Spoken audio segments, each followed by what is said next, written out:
Don't act like you don't have a bag of pulled pork in your freezer right this second. Take it from us, your family is sick of eating boring old pulled pork on a bun though. So take that bag into the freezer, put it to defrost, and make these pulled pork beer pancakes tonight. Yeah! This is too aggressive. It all starts with some good old-fashioned box pancake mix. If you have a family recipe for pancakes, go ahead and make them. We're using the box stuff because we just want to get to the eating, get to the griddling. You can use regular plain old water. Look what we're using today. We're using a beer from Ganaraska Brewing Company because that is what's going to make these pancakes super, super fluffy. The fizziness in the beer is going to give the pancakes lots of bubbles and lots of fluffiness. Before we put this into the pancake mix, we got to give it a little taste because we always say cook with what you like. I don't understand when people say cooking wine or cooking beer. Use what you like to drink.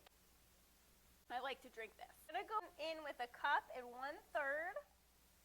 And you'll notice there's still some in here. We're not going to put that away. We're going to make sure that we drink that. We're going to treat this nice. Give it a little tender, tender little kiss. Put that off to the side. And then we're going to throw that into our pancake mix. If you wanted to go with a non-alcoholic option, you could even use a plain sparkling water, and that would give it the exact same effect that we're going for here. It is going to add a subtle bit of beer flavor. So this actual can, which first of all, let's check out that can. That's a very cool looking can. We like to judge our beers based on what the can looks like. This actually gives food pairing. So this one says wings, tacos, chili. But now, I think we need to talk to Ganaraska and tell them they got to put our pulled pork pancakes on this list too, because this pairing is going to go delicious together. All right, that consistency is looking splendid. I think it's time for Kiki to get this on the griddle.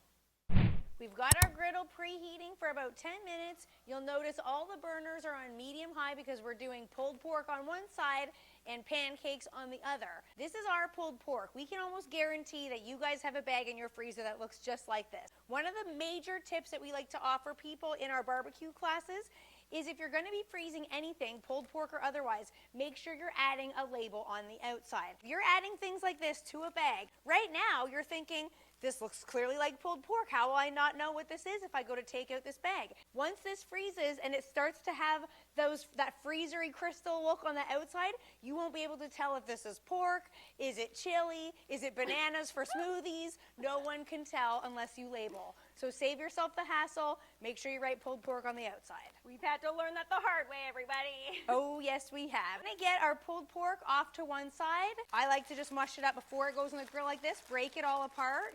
Oh, man, that smells so good. So nice and smoky right from the freezer.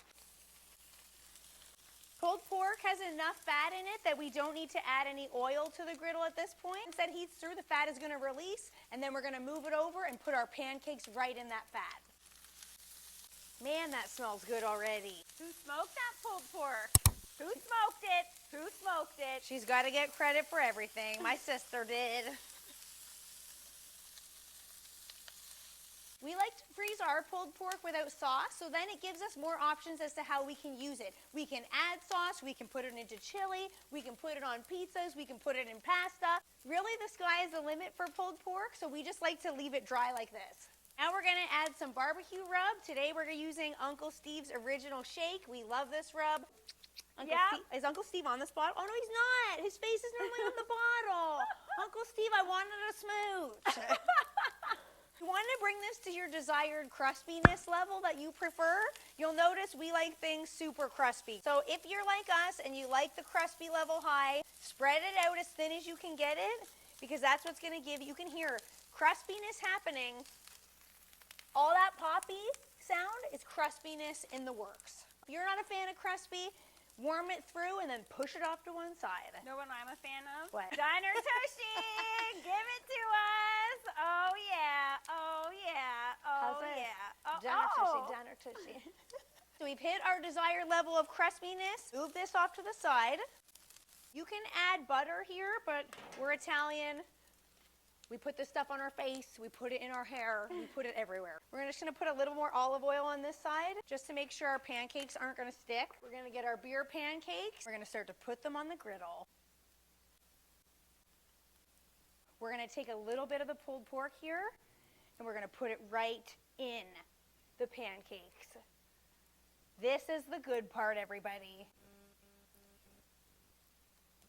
Oh my goodness, that looks incredible. Okay, you got that crispy pork all over it? Who's coming over? Evil Llama, Brian, Fritz, Frank, I'm talking to you boys. Come on down. Doesn't stop there. Green onions, fresh from my garden. My goodness, this looks like it could be a good appetizer even. Appetizer. I feel like once you get eating these, you're not going to be able to stop. Let's see how this is looking. Oh, yeah. Oh my goodness. Perfect cakeys every time. As soon as those went on, I could smell that beer. Trust us. Once you add beer to pancakes, especially in a savory recipe like this, you will never add water again. All right, while these are cooking, I wanted to show you what my favorite kitchen utensil is. It's this gnarly old spatula. Do you guys have one of these in your kitchen? It got burned on something. It's got an edge missing to it. The handle's missing. I think this is from the dollar store, and I love it. I use it for everything. It's so comfortable. I look for this thing the minute it comes out of the dishwasher. Who else feels me on that? Let's take these pancakes off. Look how beautiful. It wouldn't be a breakfast without an egg, but this isn't just any egg. This is a turkey egg, fresh from my farm. It's not strong like a duck egg. It's basically like a large chicken egg. Wait till you see how big this thing is. Give it a beer steam. Oh, yeah. Oh my goodness. Oh, fellas. Shut that lid. That smells so good. I want a beer steam. Wait, we're missing one thing. Rob, get some Uncle Steve's on there. Oh, yeah. Oh, yeah. That's just fun. Oh, yeah. Look at her go. Why can't every day include a beer theme?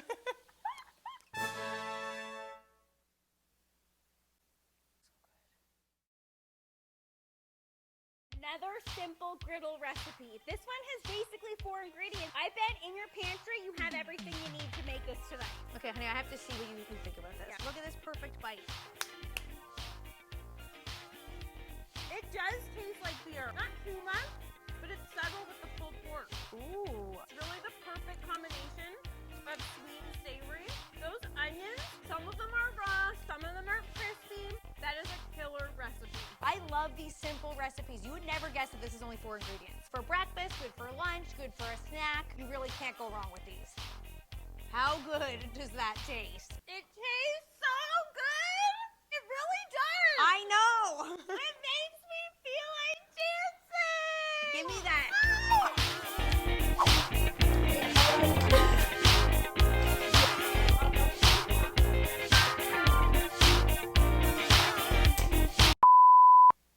I forgot what I was supposed to say.